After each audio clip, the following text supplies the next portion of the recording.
Hello hello hello.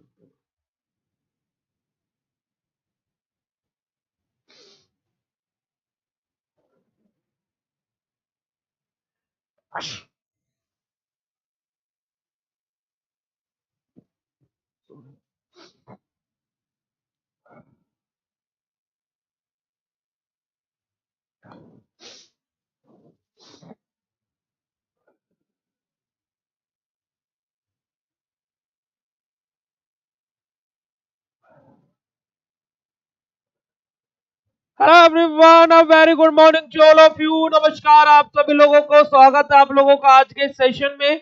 मेरी voice और मेरी वीडियो अगर तो सभी को क्लियर हो तो एक बार फटाक से चैट सेशन में कंफर्म कर दो भाई। फिर उसके बाद में हम लोग आज का सेशन अपना बेसिकली स्टार्ट करते हैं। और जैसे कि आप सभी लोगों को पता है, आज हम लोग स्टार्ट करने वाले अपना यूनिट नंबर फर्स्ट का वन शॉट।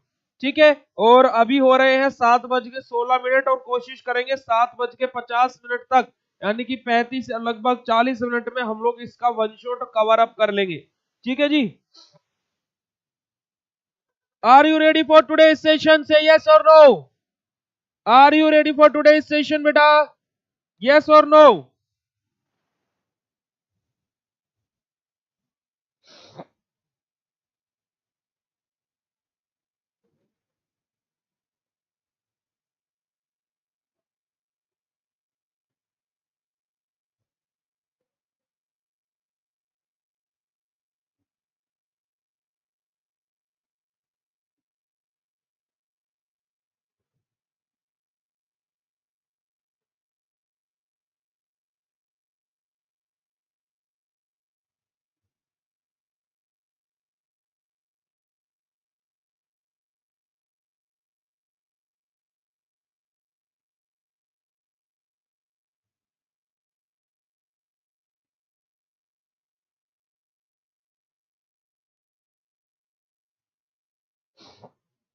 चलिए भाई।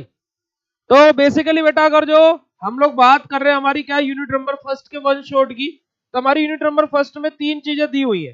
क्या क्या तीन चीजें हैं भैया हमारी यूनिट नंबर फर्स्ट के अंदर? पहली चीज है, सबसे पहली चीज क्या भैया अपना इम्प्योरिटीज, फिर दूसरा अपना फार्माकोपी, और तीसरा अपना लिमिट टेस्ट। लिमिट टेस्ट के अंदर लिमिट टेस्ट फॉर क्लोराइड है, लिमिट टेस्ट फॉर क्लोराइड है, लिमिट टेस्ट फॉर सल्फर है, लिमिट टेस्ट फॉर आयरन है, लेड है, हैवी मेटल्स है, और आर्सेनिक है। Modified limit test for chloride और modified limit test for sulphur है। ये टोटल 8 लिमिट टेस्ट अपने सिलेबस के अंदर दिए हुए हैं। तो ठीक है जी।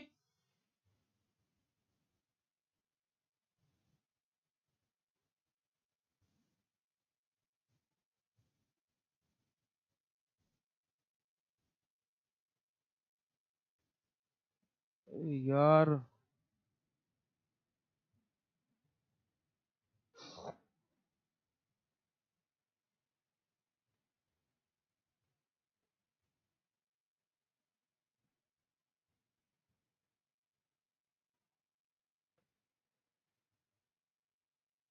चलिए, तो बेटा स्टार्ट करते हैं हमारा यूनिट नंबर फर्स्ट बेसिकली, जिसमें हम लोग सबसे पहले बात करेंगे इंट्रोडक्शन ऑफ इंप्योरिटीज के बारे में। अब देखिए इंप्योरिटीज क्या होता है। देखो बेटा, मैं आपको इंप्योरिटीज अब जब खत्म करवा दूंगा तब आप लोगों का चैट सेशन देखूंगा। ठीक है, और जो जो टॉपिक मैं पढ़ाता रहूं, अगर जो समझ में आता रहे तो हार्ट वाला इमोजी चैट सेशन में भेजते रहना। तो देखो इंप्योरिटीज क्या होते हैं बेटा? इंप्योरिटीज हमारे अनवांटेड केमिकल होते हैं, यानी कि ऐसे केमिकल्स या फिर ऐसे हमारे सब्सटेंसेस जिनकी हमें जरूरत नहीं होती। तो इंप्योरिटीज आर अनवांटेड केमिकल्स जो कि हमारी फार्मास्यूटिकल प्रिपरेशन के अंदर आ जाते हैं। किसके थ्रू? एपीआई के थ्रू, स्टेबिलिटी टेस्टिंग के थ्रू, फॉर्मुलेटेड एपीआई के थ्रू, है ना, या फिर न्यू ड्रग सब्सटेंसेस के थ्रू हमारी इंप्योरिटीज डेवलप हो सकती है। इंप्योरिटीज अगर जो स्मॉल अमाउंट में भी डेवलप हो जाए तो वो सेफ्टी, इफिकेसी, सेल्फ लाइफ, इन सबको, है ना, डिक्रीज कर देती है हमारी फार्मास्यूटिकल प्रिपरेशन की। डेफिनेशन में बस यही बात लिखी हुई है, इससे ज्यादा और कुछ नहीं लिखा। इसके बाद में हम लोग बात करते हैं टाइप ऑफ इंप्योरिटीज की।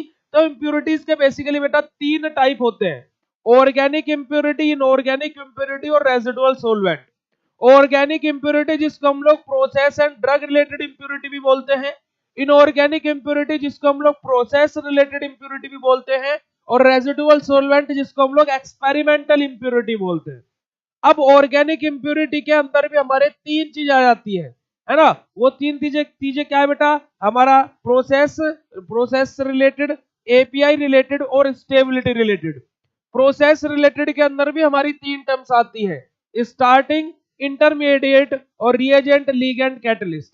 वहीं एपीआई रिलेटेड में भी हमारी 3 से 4 चीजें आती हैं, जैसे हमारा क्या जाएगा, फंक्शनल ग्रुप आ जाएगा, है ना, स्टीरियो केमिस्ट्री आ जाएगा, क्रिस्टलाइजेशन आ जाएगा।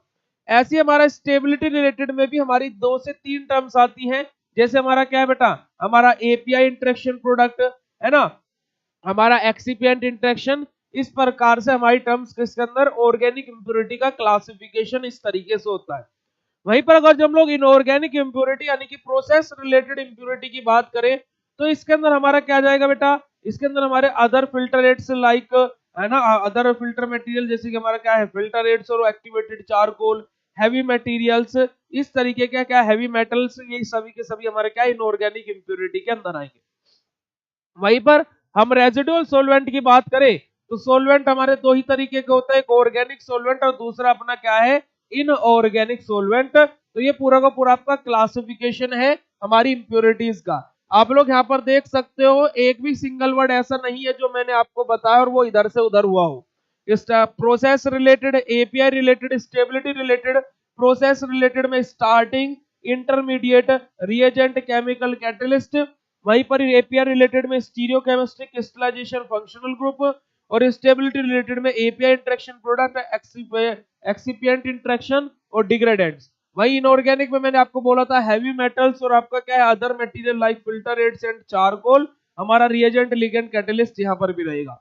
और रेजिडुअल सोलवेंट मैंने आप लोगों को बोला था क्या, ऑर्गेनिक सोलवेंट और इनऑर्गेनिक सोलवेंट।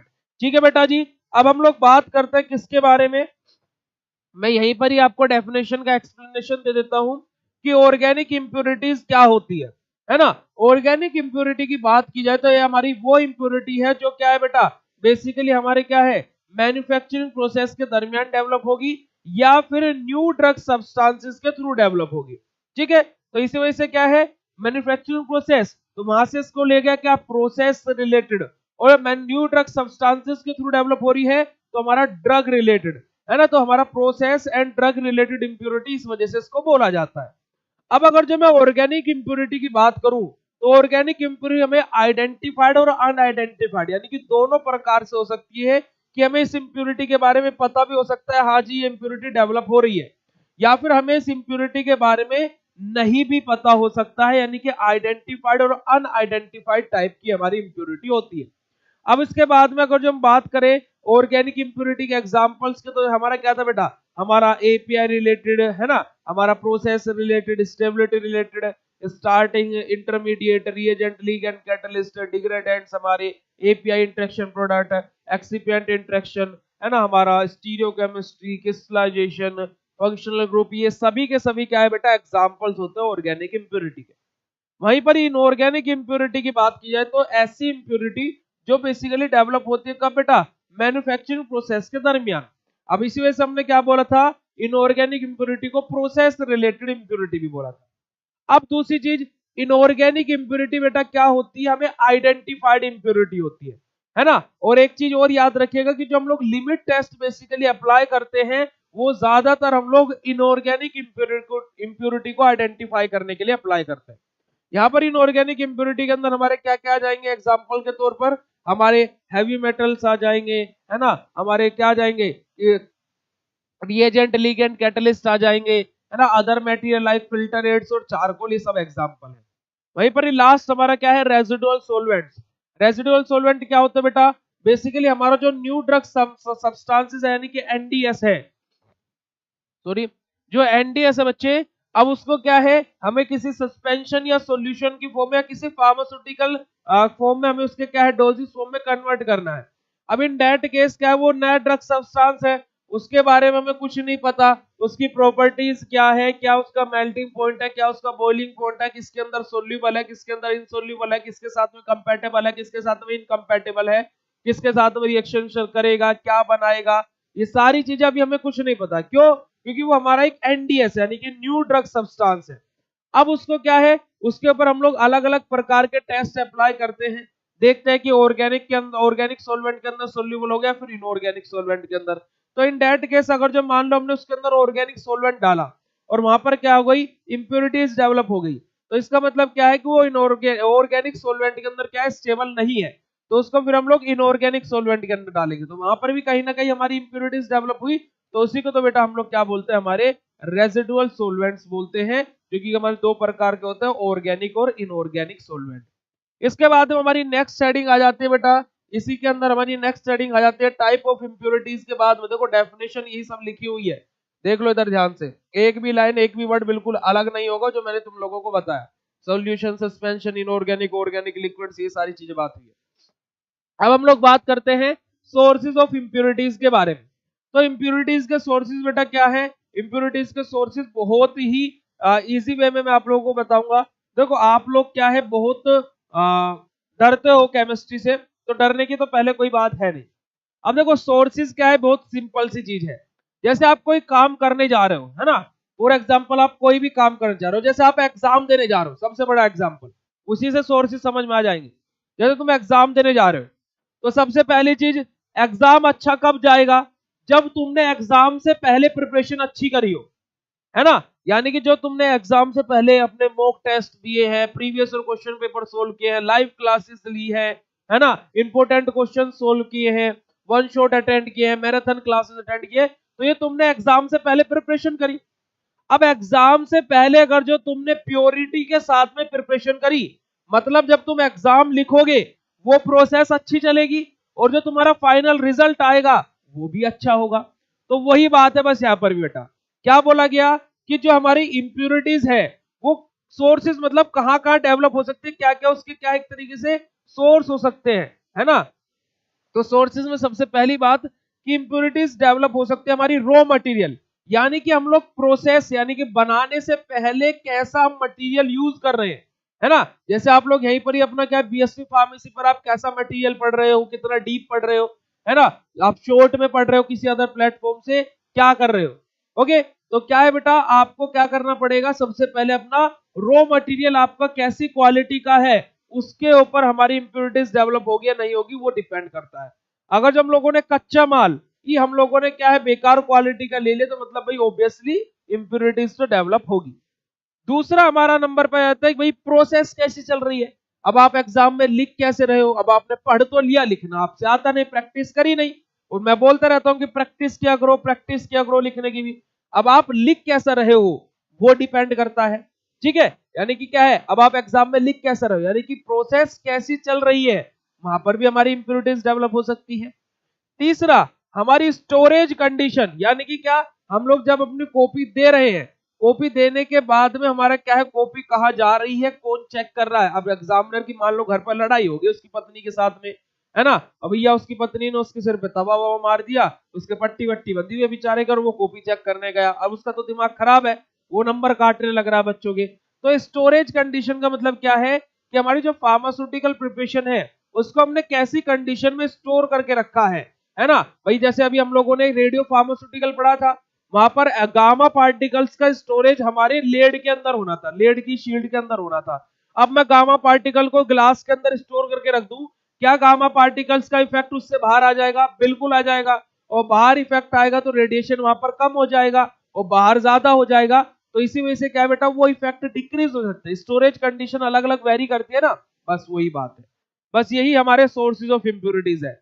हमारा रॉ मटेरियल हम लोग कैसे ले रहे हैं, प्रोसेस कैसे अप्लाई कर रहे हैं, एटमॉस्फेरिक कंडीशन यानी कि आसपास का वातावरण कैसा है, ठीक है, हम लोग क्या है प्रोसेस कैसे अप्लाई कर रहे हैं वो अलग है।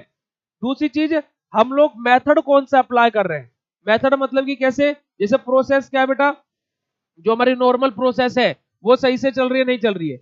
एक और होता है कि हम लोग मेथड कौन सा अप्लाई कर रहे हैं, जैसे इसके लिए मैं हमेशा एग्जांपल देता हूं, जैसे आपको किसी चीज को गर्म करना है, तो आप लोग देखोगे आपके लैब के अंदर ही 3 से 4 प्रकार के अपरेटस रहते हैं चीजों को गर्म करने के लिए, है ना। एक चीज हमारी गर्म हो रही है किसमें बेटा, हमारे बर्नर के ऊपर, एक हीटिंग मेंटल प्लेट के ऊपर। अब क्या है हमारे प्रोसेस में लिखा है कि हीटिंग मेंटल प्लेट के थ्रू हीट करना है, और हम लोग लगे हैं बर्नर के थ्रू हीट करने में, वाटर बाथ के थ्रू हीट करने में, तो यह वो क्या है, वहां पर इंप्योरिटीज ही डेवलप होगी, ठीक है जी। तो ये सारे के सारे क्या है, फिर उसके बाद में नेक्स्ट हमारा स्टेप आ जाएगा क्या, मैन्युफैक्चरिंग हेरिटेज, यानी कि हम लोग जो मशीनरी यूज कर रहे हैं वो प्रॉपर फंक्शनिंग तो है, अब वो प्रॉपर फंक्शनिंग हो ना, बस बात खत्म हो गई।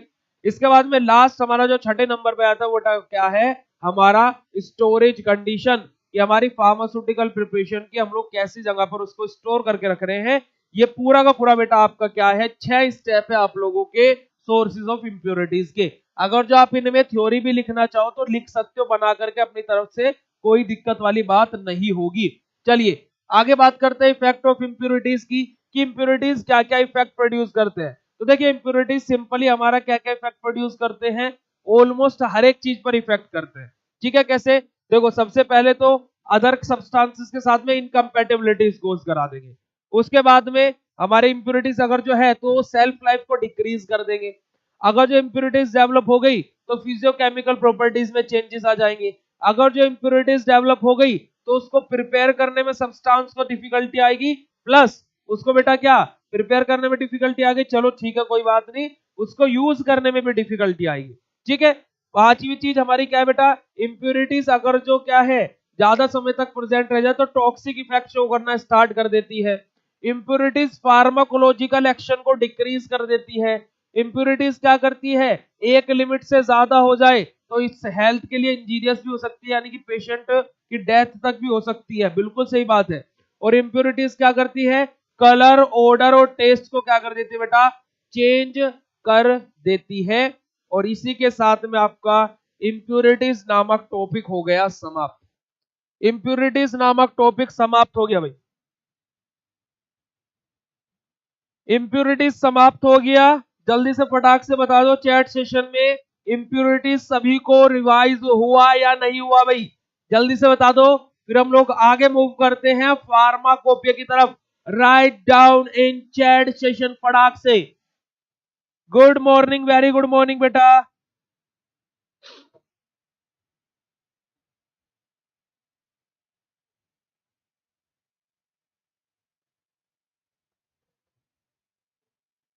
देखो सच्ची में आज बेटा बुलेट की स्पीड से चलेगी कहानी। और बेटा एक था राजा और एक थी रानी, भूल जाओ कि क्या थी कहानी, इधर फोकस करो।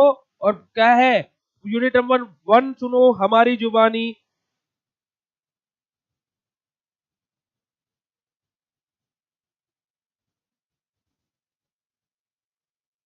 यस सर क्लियर है, चलो फार्माकोपिया स्टार्ट करते हैं। फार्माकोपिया की स्टार्ट करते हैं बेटा।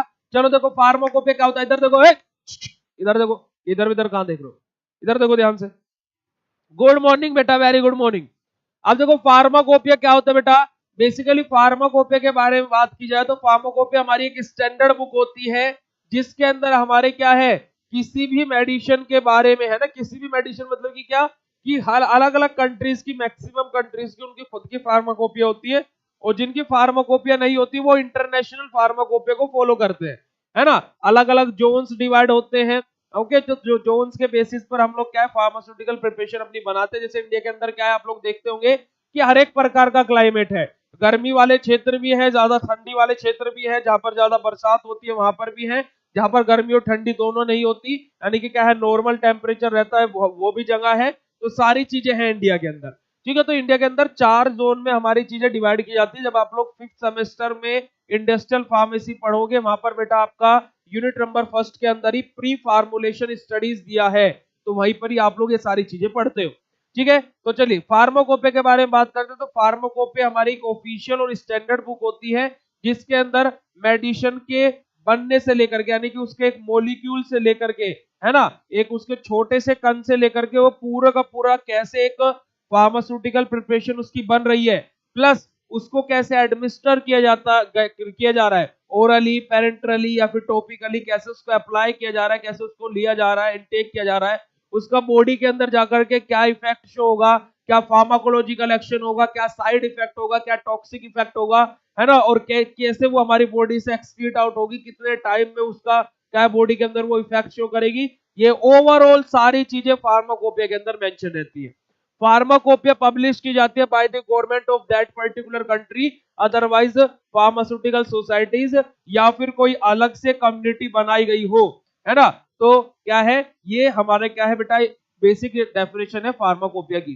अब फार्माकोपिया के बारे में बात की जाए तो फार्माकोपिया बेटा दो ग्रीक वर्ड से मिलकर बना हुआ है, फार्माकोन एंड पोइया। फार्माकोन का मतलब होता है ड्रग या फिर मेडिसिन, और पोइया का मतलब होता है मेक, मेकिंग या फिर हाउ टू मेक।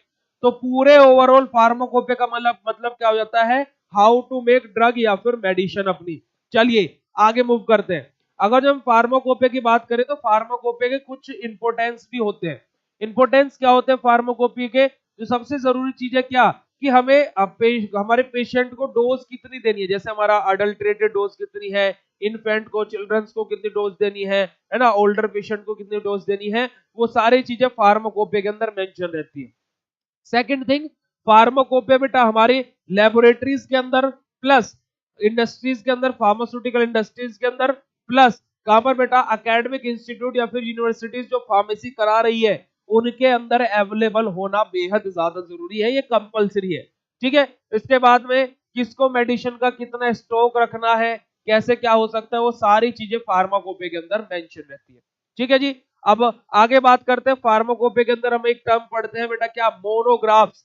मोनोग्राफ क्या होते हैं, जैसे आप लोग अपने चैप्टर में पढ़ते हो पैराग्राफ, है ना, आप लोग पॉइंट वाइज लिखते हो ना, जैसे मैं बोलता हूँ आपसे राइट डाउन दी एशे ऑन पोल्यूशन, तो आप उसमें क्या लिखोगे, अलग अलग पॉइंट्स को जस्टिफाई करो। कैसे, इंट्रोडक्शन लिखोगे पहले, पोल्यूशन क्या होता है, फिर टाइप ऑफ पोल्यूशन लिखोगे, फिर टाइप के अंदर क्या है, एयर पोल्यूशन, साउंड पोल्यूशन, है ना, इस प्रकार से आप अलग अलग प्रकार के पोल्यूशन के बारे में लिखोगे, एयर पोल्यूशन, वाटर पोल्यूशन, है ना, ये सारे क्या पोल्यूशन के बारे में लिखोगे। तो ये अलग अलग जो आपने कैटेगरी डिवाइड करी, ऐसे ही मोनोग्राफ्स के अंदर हमारी कुछ कैटेगरीज होती है, हमारी ड्रग से रिलेटेड, हमारी मेडिसिन से रिलेटेड। कैसे, कि उस ड्रग के डोज की अलग कैटेगरी होगी, है ना, स्टेबिलिटी टेस्ट कौन से अप्लाई करेगा, आइडेंटिफिकेशन टेस्ट, ऐसे उसका पीएच कितना होगा, है ना, सोल्यूबिलिटी किसके अंदर होगी, ये सारी चीजें हमारे किसके अंदर बेटा, हमारे मोनोग्राफ्स के अंदर मेंशन की जाती है।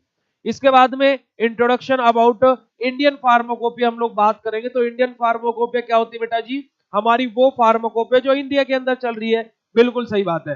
तो इंडियन फार्माकोपिया जो बेसिकली है कि हमारी एक स्टैंडर्ड बुक है जिसको पब्लिश किया जाता है बाय दी इंडियन गवर्नमेंट, वो भी कौन सी बेटा, सेंट्रल गवर्नमेंट, ना कि स्टेट गवर्नमेंट, है ना। और हमारी जो इंडिया के अंदर जो फार्माकोपिया चल रही है, अब इसको फिलहाल जो देखता है, उसकी देख रेख करता है, उसको पब्लिशिंग करने का डिपार्टमेंट अलग से बनाया हुआ है, एक अलग से कम्युनिटी बनाई हुई है, इंडियन फार्माकोपिया कमीशन, है ना, आईपीसी, यानी कि इंडियन फार्माकोपिया कमीशन।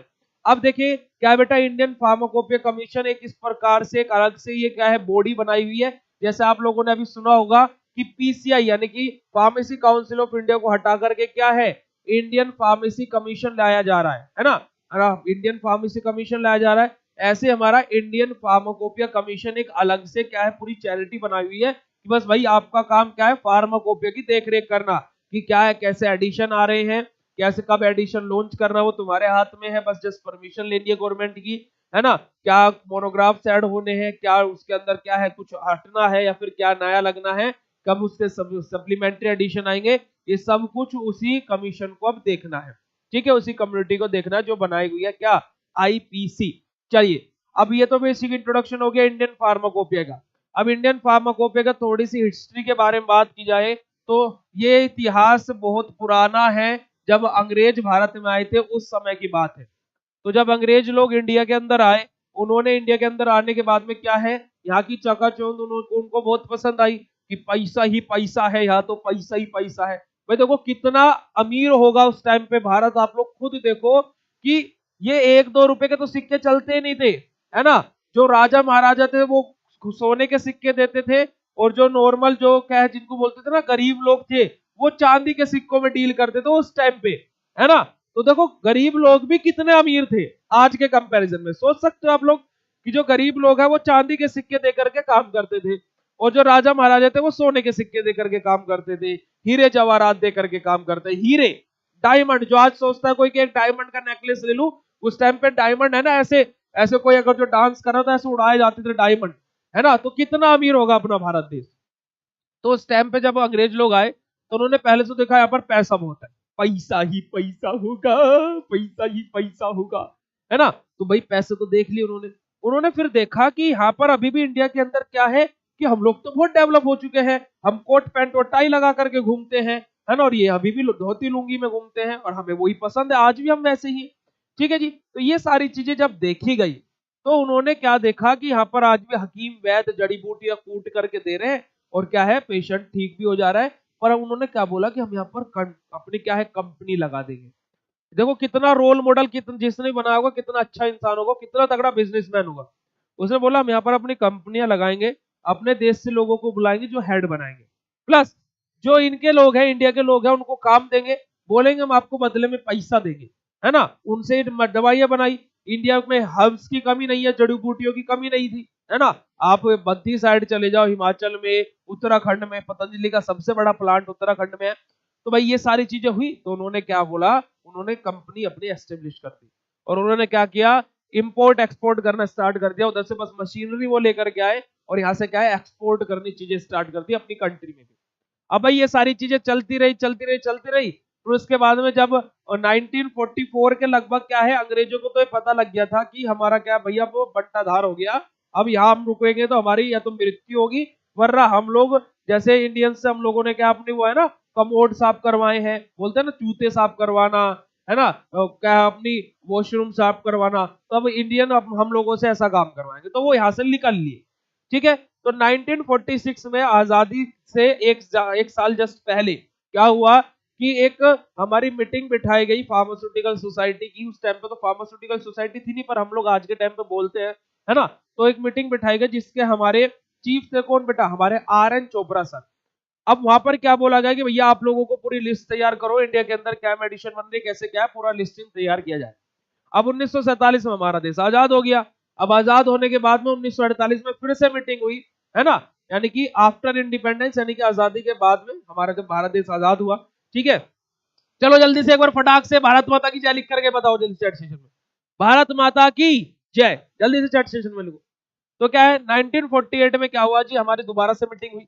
अब उस मीटिंग के जो चेयरमैन थे वो कौन थे बेटा, हमारे डॉक्टर BN घोष सर।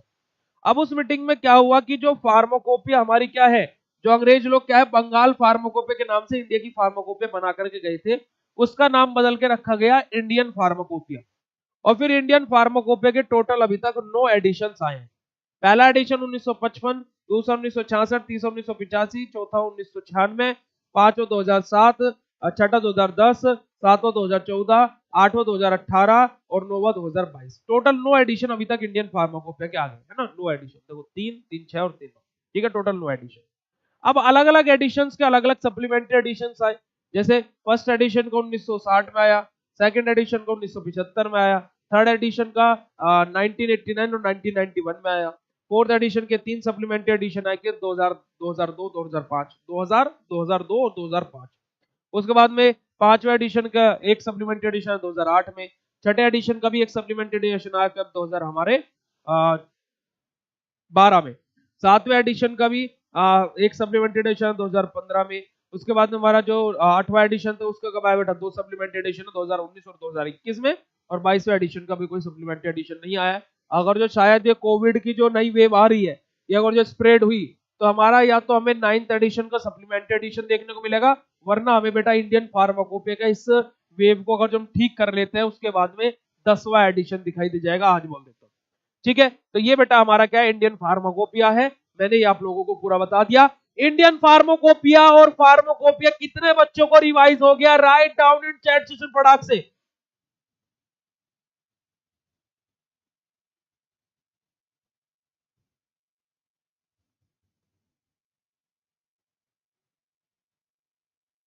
जितने बच्चों को क्लियर हो फटाक से चैट सेशन में हर्ट वाला इमोजी भेज करके एक बार आग लगा दो फटाक से, जल्दी से बता दो बेटा। ये पूरा का पूरा तुम्हारा फार्माकोपिया, जो एक भी लाइन अगर जो ऐसी रह गई हो जो तुम्हारे सर ने तुम्हें ना बताई हो, सब कुछ बता दिया। अच्छा ये वॉल्यूम वाला रह गया, वॉल्यूम वाला रह गया भाई।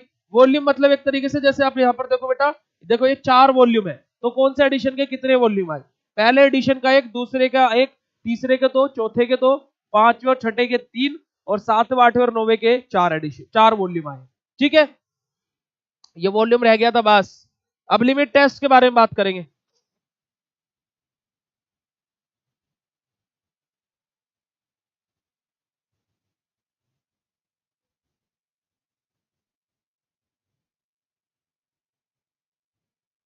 मजा आ रहा है?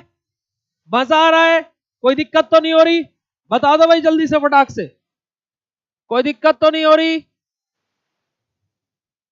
कहा है भैया?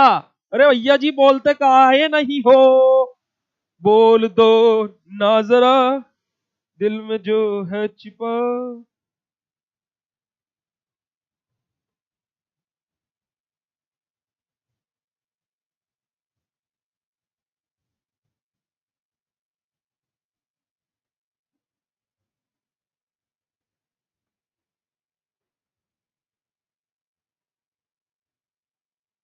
अरे नहीं यार, इतना डीप नहीं जाना है। अब देखो यहाँ पर वही बात हो जाती है। क्या बात हो जाती है? देखो, हमारे लिए ब्लू ब्लू है, हम लड़के हैं, हमारे लिए ये ब्लू ब्लू है, पर लड़कियों के लिए ये डार्क ब्लू हो सकता है। ध्यान से देखो, ये हमारे लिए ब्लू है, बट लड़कियों के लिए डार्क ब्लू हो सकता है। हमारे लिए ये कहीं ना कहीं ये हम बोल देंगे पर्पल है, पर लड़कियों के लिए नेवी ब्लू होगा। हमारे लिए क्या है, ये भी ब्लू है, पर लड़कियों के लिए ये लाइट ब्लू होगा। तो भैया रंग के चक्कर में मत पड़ना, रंग के चक्कर में मत पड़ना।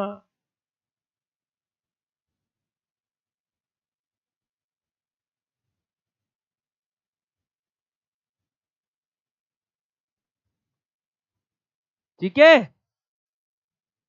हाँ चलो आ जाओ। अब तुम मान लो तुम्हारी कॉपी कोई लेडी चेक करने लगी, वो बोल तुमने लिखा भैया इंडियन फार्मोकोपी का जो 10th एडिशन आया था वो ब्लू कलर का था। उसने बोला हाँ डार्क ब्लू था, बताओ नंबर कट जाएंगे तुम्हारे। ठीक है? वो बोलेगी जो गलत लिखता है, डार्क ब्लू होता है, ब्लू लिखने से क्या होता है। ठीक है? चलो आ जाओ, लिमिट टेस्ट के बारे में बात करते हैं। चलो लिमिट टेस्ट देखो बेटा, ध्यान से इधर आ जाओ। लिमिट टेस्ट बेसिकली अभी हम लोगों ने जो इंप्योरिटीज पढ़ा, इंप्योरिटीज को आइडेंटिफाई करने के लिए जो टेस्ट अप्लाई किए जाते हैं कि हमारी स्मॉल अमाउंट में इंप्योरिटीज है या नहीं है ना? जैसे मैं बोलता हूं कि अभी मेरे इस कप में क्या है, काढ़ा है ना? अब इस काढ़े के अंदर क्या भैया इंप्योरिटीज है या नहीं है, उसी को हम लोग क्या बोलते हैं, जो उसके लिए टेस्ट अप्लाई किए जाएंगे उसको हम क्या बोलते हैं बेटा, लिमिट टेस्ट बोलते हैं। लिमिट टेस्ट हमारे क्वालिटेटिव और सॉरी क्वालिटेटिव क्वांटिटेटिव और सेमी क्वांटिटेटिव टेस्ट होते हैं। वहीं पर ही एक आपसे 2 नंबर में क्वेश्चन पूछ जाता है, write down the difference between limit test and SA. और एक बच्चा था जिसने, जब मैंने ये टेस्ट लिया था, उसने इसको टेबल फॉर्मेट में बना करके लिखा था। तो ऐसे ही आपको टेबल फॉर्मेट में अगर आप बना करके लिख सकते हो तो लिख लेना, बहुत अच्छा रहेगा। ठीक है? अब देखो लिमिट टेस्ट और एसए के बीच का डिफरेंस क्या है। लिमिट टेस्ट हमारे क्वांटिटेटिव और सेमी क्वांटिटेटिव टेस्ट होते हैं, वहीं एसए हमारे क्या होते हैं, क्वांटिटेटिव टेस्ट होते हैं। लिमिट टेस्ट क्या है, हमें एक रेंज में रिजल्ट प्रोवाइड करते हैं, वहीं एसए क्या है, हमें एग्जैक्ट वैल्यू बताते हैं हमारे रिजल्ट की। लिमिट टेस्ट की बात करें वो खाली हमें इंप्योरिटीज का अमाउंट बताएंगे, वहीं एसए हमें इंप्योरिटीज के साथ साथ सब्सटेंस कितने अमाउंट में प्रेजेंट है वो भी हमें बताते हैं। ये हमारे क्या है बेटा, लिमिट टेस्ट और difference between limit test and SA है। अब हम लोग बात करते हैं लिमिट टेस्ट फॉर क्लोराइड के बारे में। लिमिट टेस्ट फॉर क्लोराइड में कुछ भी नहीं होता भाई। देखो मैं लिमिट टेस्ट के अंदर बेटा तुम्हें खाली प्रिंसिपल रिएक्शन बताऊंगा, देखो बस, इससे ज्यादा और कुछ नहीं बताऊंगा। लिमिट टेस्ट के अंदर खाली प्रिंसिपल रिएक्शन बताता चलूंगा। ठीक है? इस बात से कितने बच्चे एग्री कर रहे हैं?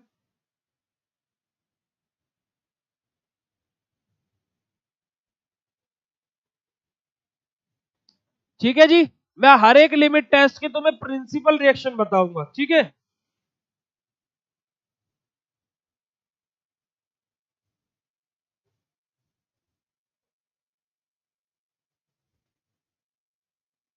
चलो आ जाओ, लिमिट टेस्ट फॉर क्लोराइड के बारे में बात करते हैं। तो देखो प्रिंसिपल क्या है लिमिट टेस्ट फॉर क्लोराइड का, कि when our soluble chloride ions react with silver nitrate, when our soluble chloride ions react with silver nitrate in the presence of dilute nitric acid, in the presence of dilute nitric acid, then our silver chloride precipitate will be formed and nitrate ions will be removed out. Okay, ये हमारा NO3 आएगा। ठीक है जी। अब बेटा मुझे एक बात बताओ, एक बात बताओ मुझे, आप लोग फटाक से चैट सेशन में मुझे एक बात बताओ, सिल्वर क्लोराइड का प्रेसिपिटेट हमारे प्रेसिपिटेशन टाइट्रेशन के अंदर कौन से मेथड में बनता है? Write down in chat session जल्दी से। प्रोसीजर की बात करें तो भैया हम लोग क्या करते हैं, यहाँ पर क्लोराइड के लिमिट टेस्ट में दो 50-50 ml वाले नेजल सिलेंडर लेते हैं, एक के ऊपर मार्क करते हैं टेस्ट, दूसरे के ऊपर मार्क करते हैं स्टैंडर्ड। पूरी अपनी प्रोसीजर चलती है।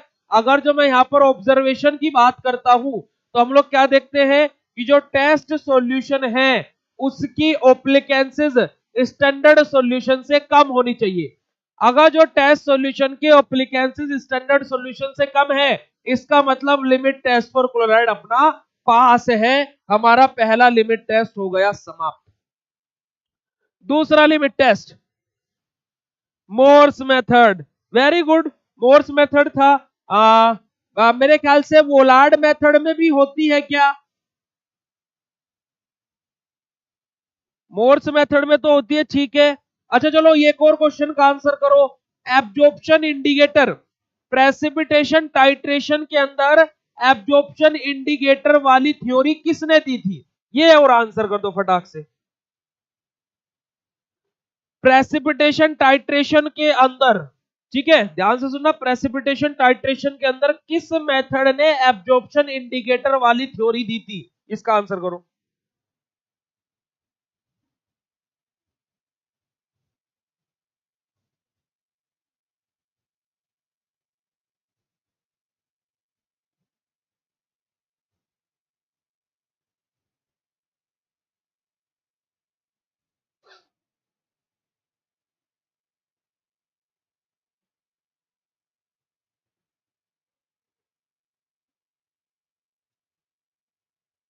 चलो वेरी गुड, ओके आ जाओ। चलो भाई, मतलब पढ़ रहे हो तुम लोग, है ना? अब तुम लोग बोलते हो कि तुम्हें समझ में नहीं आता, तुम लोग आंसर सब कुछ कर देते हो। आ जाओ बेटा, लिमिट टेस्ट और सल्फेट्स के बारे में बात करते हैं। सल्फेट के लिमिट टेस्ट में क्या होता है? When our sulphur ions react with barium chloride, है ना, in the presence of acetic acid, then our barium sulfate will be formed and barium sulfate will be formed and chloride ions will be removed out। अब एक और question है, barium sulphate का जो precipitate है ये कौन से टाइट्रेशन के अंदर या कौन से मेथड के अंदर बनता है? एनालिसिस के अंदर। बताओ जल्दी से फटाक से। ये आप लोगों का क्या है? प्रिंसिपल रिएक्शन है भाई। अब इसका प्रोसीजर क्या है? हम लोग दो अपने नेजल सिलेंडर लेंगे, एक पर टेस्ट मार्क करेंगे, दूसरे पर स्टैंडर्ड मार्क करेंगे। ऑब्जर्वेशन में जाएंगे तो ऑब्जर्वेशन में क्या देखेंगे कि अगर जो टेस्ट सॉल्यूशन की ओप्लिकेंसेस स्टैंडर्ड सॉल्यूशन से कम है, इसका मतलब क्या है कि हमारा लिमिट टेस्ट फॉर सल्फेट हमारा क्या है? पास है, पास है, पास पास पास है। ग्रेवोमेट्री एनालिसिस के अंदर वेरी गुड बेटा भीम सिंह, शाबाश, बहुत अच्छे। हम लोग जब ग्रेवोमेट्री एनालिसिस पढ़ते हैं वहां पर हमारा सल्फेट आयंस या फिर सल्फर आयंस हमारे रिएक्ट करते हैं बेरियम क्लोराइड के साथ में, जहां से हमारा बेरियम सल्फेट का व्हाइटिश या फिर ब्राउनिश या फिर रेडिश ब्राउनिश कलर का प्रेसिपिटेट हमें बनता है। ठीक है जी। ग्रेवोमेट्री मेथड के अंदर analysis unit number 3 topic number 3 complexometric titration के जस्ट नीचे वाला टॉपिक और डाइएजोटेनाइजेशन टाइट्रेशन के जस्ट ऊपर वाला टॉपिक आप लोगों को दिखाई दे जाएगा आपके सिलेबस के अंदर।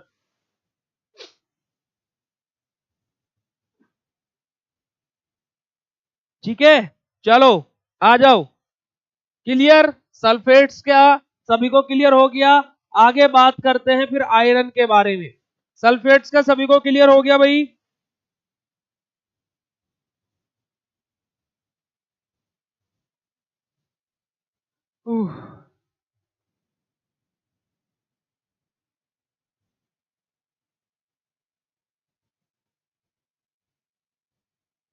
जल्दी बताओ बेटा, सल्फेट्स का सभी को क्लियर हो गया?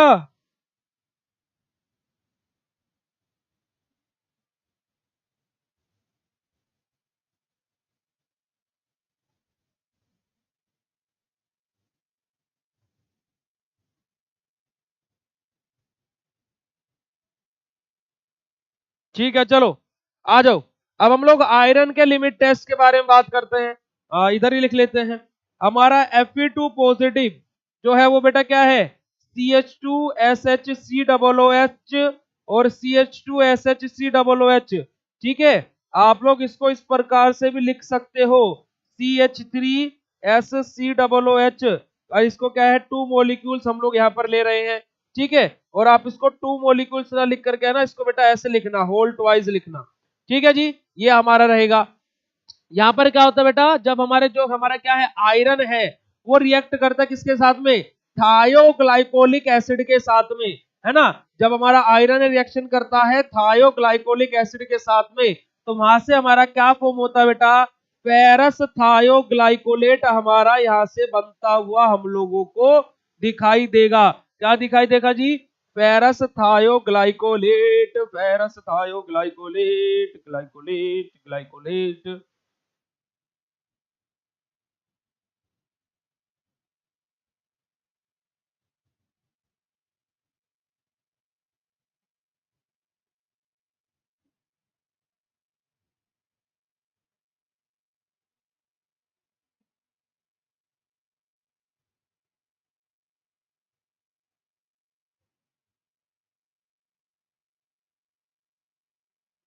ठीक है जी, और यहां से क्या होगा बेटा, 2H पॉजिटिव अपना रिमूव आउट हो जाएगा, क्योंकि Fe2 पॉजिटिव इधर था। ये हमारा क्या बेटा, हमारा आयरन है, रिएक्ट कर रहा है किसके साथ में, थायोग्लाइकोलिक एसिड के साथ में, जहां से हमारा फेरस थायोग्लाइकोलेट बन रहा है। एक और चीज याद रखना बेटा, जो आयरन का लिमिट टेस्ट होता है, ये हमारा क्या बेटा, कलर डिपेंडेंट होता है, याद रखिएगा। ठीक है, देखो यहाँ पर क्या है, पाल पिंक कलर से डीप रेडिश पर्पल कलर हमारा प्रोड्यूस हो रहा है, ये आप लोग याद रखिएगा।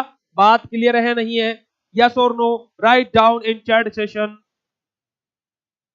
यस क्लियर, थोड़ा सल्फेट का रिएक्शन है, क्या हो गया, क्या बात हो गई भैया भीम सिंह, सिंह साहब दी ग्रेट, क्या बात हो गई भैया, क्या हुआ भैया जी बताइए।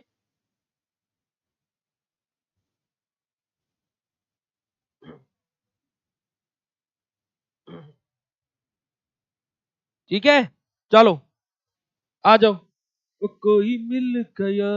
कलर बेटा यहाँ पर क्या रहेगा, कि जो हमारे क्या बेटा इंटेंसिटी है पर्पल कलर अपेरेंस की, है ना, पर्पल कलर जो हमारा प्रोड्यूस हो रहा है, जो इंटेंसिटी है उसकी बेटा वो क्या है, टेस्ट सॉल्यूशन के पर्पल कलर अपेरेंस की इंटेंसिटी स्टैंडर्ड सॉल्यूशन से ज्यादा नहीं होनी चाहिए। अगर जो टेस्ट सॉल्यूशन के पर्पल कलर की इंटेंसिटी स्टैंडर्ड सॉल्यूशन के पर्पल कलर की इंटेंसिटी से कम है, इसका मतलब लिमिट टेस्ट फॉर आयरन अपना पास है, पास है, पास है। ठीक है,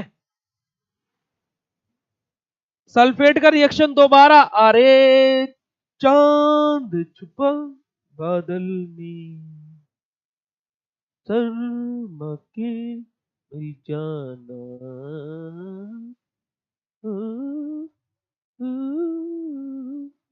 देखा, कभी कभी हम गाना भी गा लेते हैं।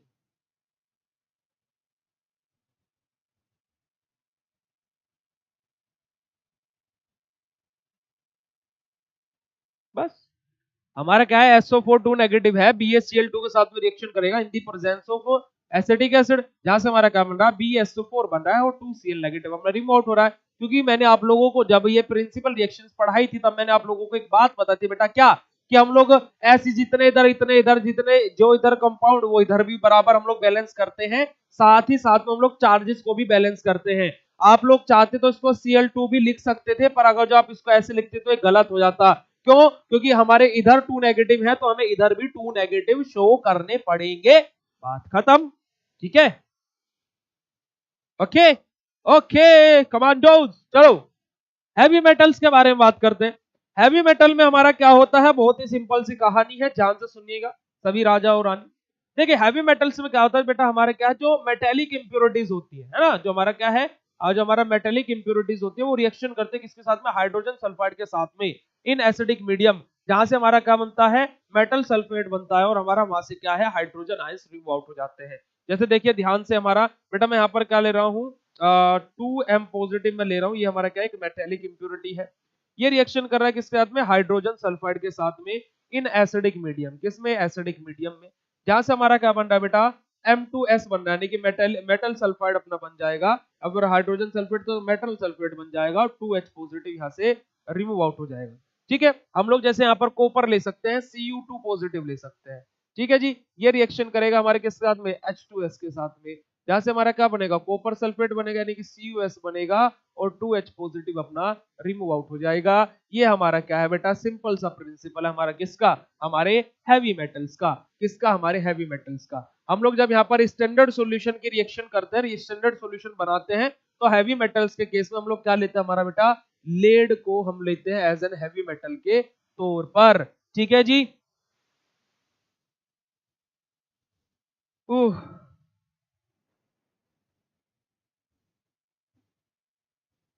ठीक है जी, ठीक है जी, यस और नो। चलो देखो बेटा, अब मैं बात करूंगा जो हैवी मेटल्स के केस में बेटा, तो यहाँ पर चार लगभग हमारे अलग अलग प्रकार के मेथड्स यूज होते हैं। मैंने तुम्हें एक ही मेथड पढ़ाया था, तो वो एक मेथड भी पढ़ लोगे तो कोई दिक्कत वाली बात नहीं है, मोर देन सफिशिएंट है। ठीक है जी, चलिए आगे आ जाइए। हम लोग लिमिट टेस्ट फॉर आर्सेनिक के बारे में बात कर लेते हैं कि आर्सेनिक का लिमिट टेस्ट क्या होता है। अब देखो भड़ भड़ करके इसकी रिएक्शन लिखेंगे क्योंकि बड़ी सी रिएक्शन है। देखिए बेटा, हमारा आर्सेनिक जो है वो दो फॉर्म में एग्जिस्ट करता है। एक हमारा ट्राइवेलेंट होता है AS3 पॉजिटिव, एक हमारा पेंटावेलेंट होता है AS5 पॉजिटिव। ठीक है, जब हम AS3 पॉजिटिव को कहा बेटा एसिडिक मीडियम के अंदर रखते हैं, तो वहां से हमारा क्या बनता है बेटा? आर्सेनियस एसिड बनता है, यानी कि क्या? H3ASO3, H3ASO3, है ना। वहीं पर जब हम लोग पेंटावेलेंट को हमारा क्या एसिडिक मीडियम के अंदर रखते हैं, तो वहां से हमारा क्या? आर्सेनिक एसिड बनता है, यानी कि H3ASO4। ओके जी, है ना। तो अब बेटा क्या है कि हमारे जो मोस्ट ऑफ द रिएक्शन में यूज होता है वो क्या है बेटा? हमारा आर्सेनिक का लिमिट टेस्ट, जो हमारा ट्राइवेलेंट है ना, वो यूज होता है। ठीक है, अब पहले आर्सेनिक की थोड़ी सी कहानी सुन लीजिए। आर्सेनिक का लिमिट टेस्ट ही खाली अभी फिलहाल हमारे सिलेबस में एकमात्र ऐसा लिमिट टेस्ट है जिसके अंदर हम लोग एक स्पेशल टाइप का अपरेटस यूज करते हैं, जिसको हम लोग क्या बोलते हैं? हमारा गुडजार्ट्स आर्सेनिक अपरेटस बोलते हैं। ठीक है बेटा, कॉलेज जाना है कोई बात नहीं, 10 मिनट आप अपनी जिंदगी का हमें दे दीजिए, आपकी जिंदगी के 10 मिनट आपको बहुत ही सुगंधित हवा प्रोवाइड करेंगे। ठीक है, आप क्लास के बाद में आप उस महक को सूंघ भी सकते हो। चलिए देखो क्या बोला गया बेटा, जो हमारा आर्सेनिक का लिमिट टेस्ट है बेसिकली, वहां पर हम लोग एक स्पेशल टाइप का अपरेटस गुडजार्ट्स आर्सेनिक अपरेटस यूज करते हैं। क्यों? क्योंकि आर्सेनिक के लिमिट टेस्ट में हमारे एक हार्मफुल गैस फॉर्म होती है जिसको हम क्या बोलते हैं बेटा? हमारी आर्सिन गैस बोलते हैं, है ना, जो रैपिडली फॉर्म होने वाली गैस है और एक हार्मफुल गैस होती है। दैट्स व्हाई हम लोग यहाँ पर एक स्पेशल टाइप का अपरेटस यूज करते हैं। ऊपर उस अपरेटस में एक मर्क्यूरी क्लोराइड की शीट लगी हुई रहती है, क्योंकि आर्सिन गैस जैसे मर्क्यूरी क्लोराइड के कॉन्टेक्ट में आती है तो वहां से हमारा क्या है? येलो कलर का स्टेन बनाना स्टार्ट कर देती है। ठीक है जी, तो अब हम लोग सबसे पहले वही आर्सिन गैस बनाएंगे, फिर वही येलो कलर का स्टेन बनाएंगे। देखो अभी क्या है, हम लोग क्या है बेटा? ट्राइवेलेंट और पेंटावेलेंट की बात करी। अब अगर जो हमारे पास में मान लो पेंटावेलेंट है, ठीक है, तो हम लोग क्या करेंगे? पेंटावेलेंट का सबसे पहले एसिडिक मीडियम में रखेंगे, जहां से हमारा बन गया आर्सेनिक एसिड। अब ये आर्सेनिक एसिड यानी कि H3ASO4, हम लोग इसका क्या कराएंगे बेटा? रिडक्शन कराएंगे। क्या कराएंगे? इसका रिडक्शन कराएंगे H2 के साथ में। यहाँ से हमारा क्या बनेगा? H3ASO3 बनेगा, और बेटा क्या है? अपना H2O यहाँ से रिमूव आउट हो जाएगा। ठीक है जी, अब हम लोग जो हमारा क्या है? आर्सेनियस एसिड बनाया, यानी कि क्या? H3ASO3 जो अपना बना है, इसका दोबारा से रिडक्शन कराएंगे 3H2 के साथ में, जहां से हमारा क्या है बेटा? हमारा आप लोग यहाँ पर HCl की भी प्रेजेंस में और SN की प्रेजेंस में भी रिएक्शन कर सकते हैं। जहां से बेटा क्या है? H3AS अपना बनेगा और 3H2 अपना यहाँ से रिमूव आउट हो जाएगा। यही अपनी क्या होती है बेटा? हमारी आर्सेनिक गैस होती है। ठीक है, आर्सेनिक गैस होती है। अब जो हमारे आर्सेनिक गैस है, यानी कि क्या? ASH3 जो अपनी है, ये इसके टू मॉलिक्यूल्स रिएक्शन करते हैं HgCl2 के साथ में, यानी कि मर्क्यूरी क्लोराइड के साथ में, जहां से हमारा क्या बनता है बेटा? बेसिकली, हेलो हेलो हेलो, ठीक है।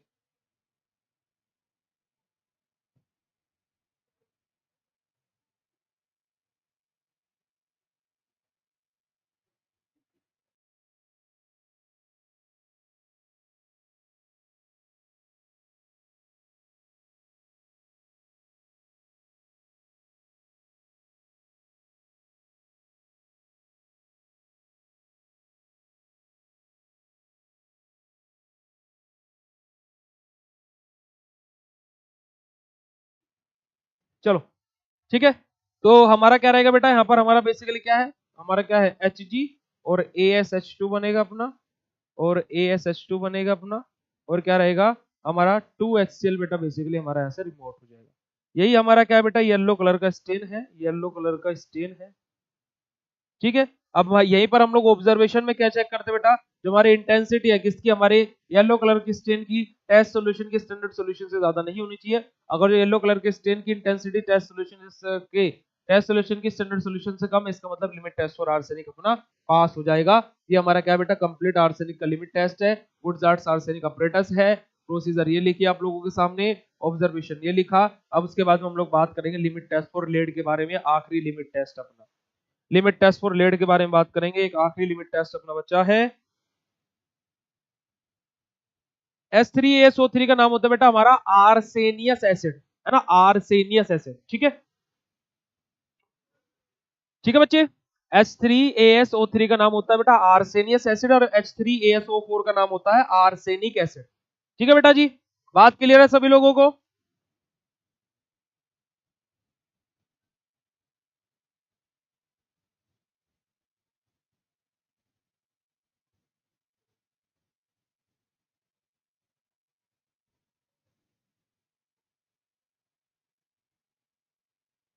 चलो आ जाओ, लेड के रिएक्शन लिख लेते हैं। Pb2 पॉजिटिव होता है बेटा अपने पास में, ये रिएक्शन करता है किसके साथ में,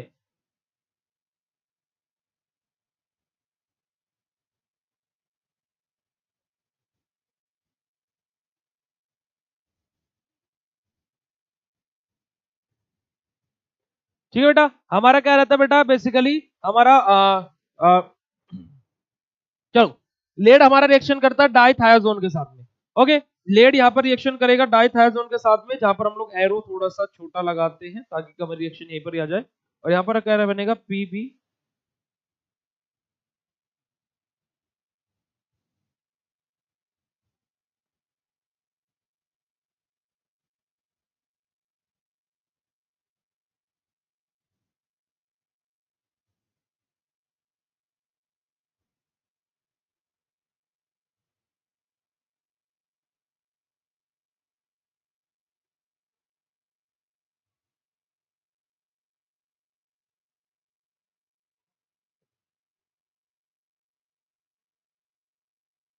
एक सेकंड रुको। यहाँ पर हमारी किस किस की रिएक्शन हो रही है, डाइथायोजोन के साथ में लेड की रिएक्शन हो रही है, जैसे हमारा क्या बनेगा, लेड डाइथायोजोन बनेगा, है ना।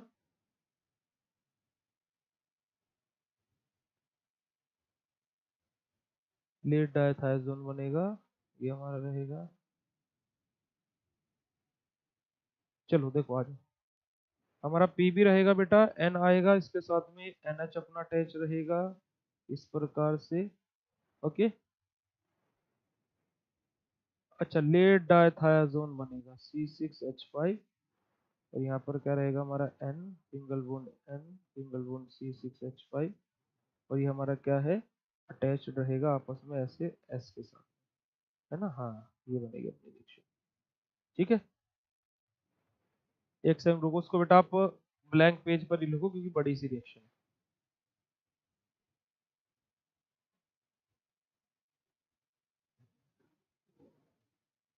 देखो बेटा बेसिकली क्या हो रहा है, हमारा क्या है जो लेड है यानी कि Pb2 पॉजिटिव है, वो रिएक्शन कर रहा है किसके साथ में, लेड डाइथायोजोन के, सॉरी डाइथायोजोन के साथ में, है ना।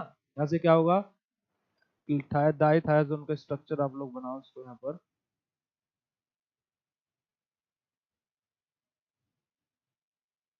एक सेकंड रुको, हेलो। हम्म, एक सेकंड।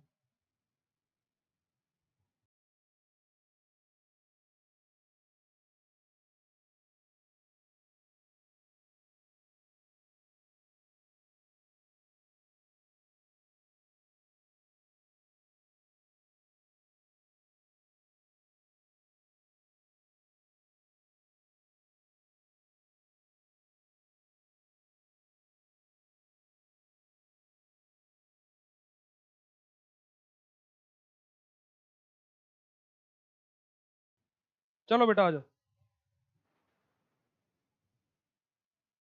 चलो आ जाओ। क्या बेटा बेसिकली हमारा क्या है SnH6 NH NH और हमारा क्या रहेगा C6H5 रहेगा। ओके, अब यहाँ से क्या है बेटा, हमारा लेड डाइथायाजोन बनेगा। तो कैसे रहेगा, पीबी जो अपना रहेगा ये हमारे साथ में किसके बाद में बेटा, नाइट्रोजन के साथ में अटैच होगा, और ये दोनों नाइट्रोजन अपने C6H5 के साथ में अटैच होंगे। ठीक है, ओके, इधर भी देखो ऐसे रहेगा, ये अपना नाइट्रोजन रहेगा, ये भी नाइट्रोजन रहेगा, ये भी C6H5 के साथ में अटैच होगा, ये भी C6H5 के साथ में अटैच होगा। ओके जी, और यहाँ से हमारी क्या बेटा, ये 2 मॉलिक्यूल्स रहेंगे। फर्दर आगे रिएक्शन बढ़ेगी, नाइट्रोजन रहेगा, हाइड्रोजन से अटैच रहेगा, इधर भी नाइट्रोजन रहेगा, हाइड्रोजन से अटैच रहेगा, ये दोनों आपस में कार्बन और डबल बॉन्ड सल्फर। ठीक है, ऐसे इधर रहेगा नाइट्रोजन, इसके साथ में हाइड्रोजन रहेगा, नाइट्रोजन इसके साथ में हाइड्रोजन रहेगा, कार्बन से डबल बॉन्ड सल्फर से। ये हमारा क्या बन गया बेटा, बेसिकली हमारा क्या बन गया, लेड डाइथायाजोन बन गया, लेड डाइथायाजोन। ठीक है जी, ये आप लोगों को क्या होगी बेटा, लेड की रिएक्शन होगी। ओके,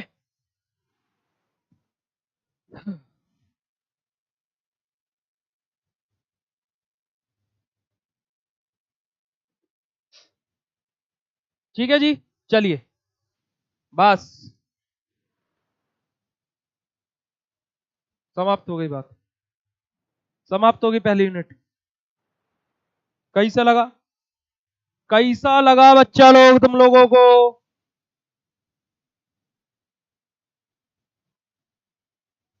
फोटो अभी भिजवा दूंगा मैं, तुरंत बेटा अभी भिजवा दूंगा। एक्चुअली मुझे अभी कहीं जाना पड़ रहा है इमरजेंसी में, फोटो अभी भिजवा देंगे तुरंत ही।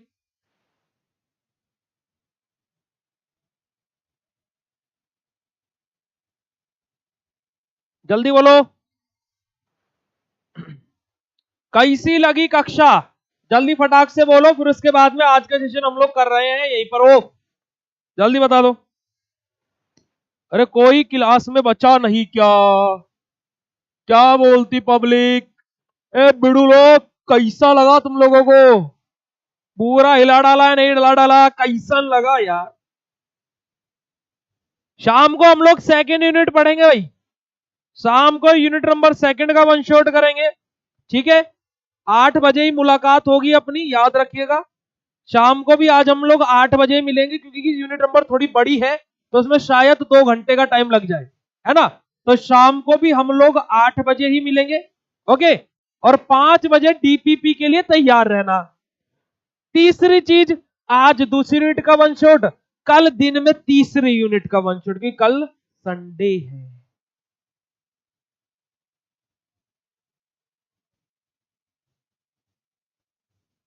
रिएक्शन तो याद करनी पड़ेगी ना वीडू।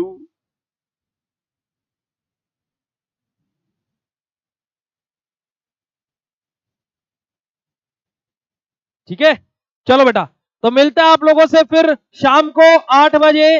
Thank you so much for joining this session, bye bye everyone. और मास्टर कोर्स में आज ही इसका पीडीएफ अपलोड करवा दूंगा, ये भी प्रॉमिस है। ठीक है, बाय बाय बच्चों, thank you so much, love you all, have a nice day to all of you, bye bye बेटा। और एक बार जल्दी से वो वाला जोश, क्या कि इस बार 90 पार, एक बार बोलेंगे सभी बच्चे चैट सेशन में, इस बार 90 पार, इस बार 90% पार, और बीएससी फार्मेसी है साथ, तो डरने की क्या बात, क्या बात, क्या बात।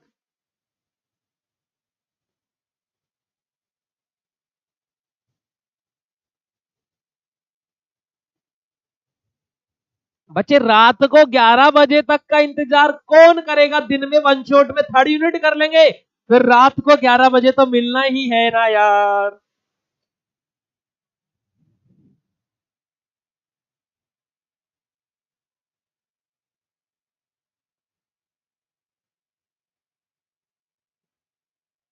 हमने बोल दिया संडे को करेंगे, अब हमारे में भी थोड़ा सा एटीट्यूड है।